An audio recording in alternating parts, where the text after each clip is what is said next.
Tonight, meron kaming family dinner sa MOA and kasama ko yung nanay ko and yung mga kapatid ng nanay ko. And nandito nga kami sa lobby ng Shore 2 Tower 1. Naghihintay kami ng Grab kasi pupunta kami ng MOA. Ibimit namin dun yung isa nilang kapatid and yung iba kong mga pinsan. And nandito na nga kami sa MOA. Kumakain kami ngayon sa Rax. Birthday celebration nga pala to ng tita ko.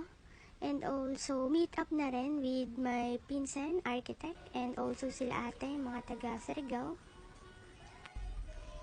And may pa-surprise pa nga na kumanta. Happy birthday to you!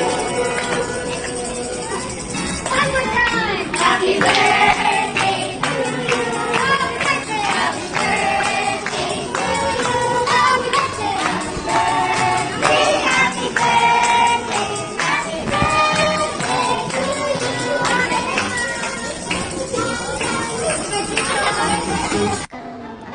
Kasi syempre, first family trip namin to.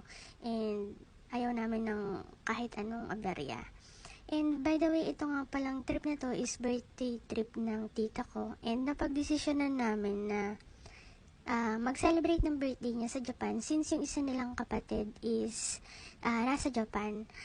Ang plano talaga namin is lahat sana silang magkakapatid kasi yung ibang mga kapatid nila is mga busy. Bali siyam sila lahat. And apat lang sila na magkakasama ngayon tapos ako. And then yung isa kong tita na kapatid ng nanay ko na nasa Japan na mismo. So 5 sila. Yung iba kasi mga busy kaya hindi nakasama. Sobrang saya namin nito kasi first family trip namin out of the country.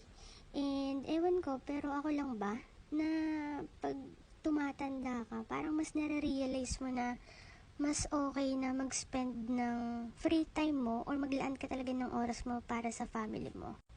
Kasi ako aminado naman ako nung mga bata-bata pa. Totoo pala yung sinasabi nila na pag adulting hits you hard.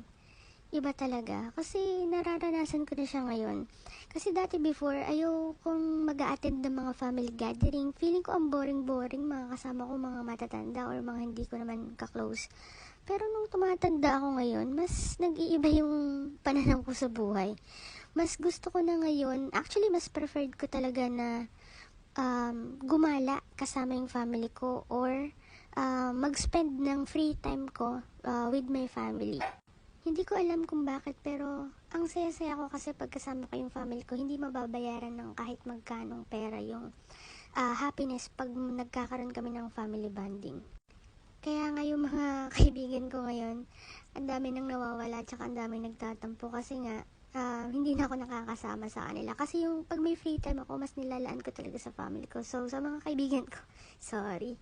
And bablog pa pala ako with our Japan trip. So, like and follow.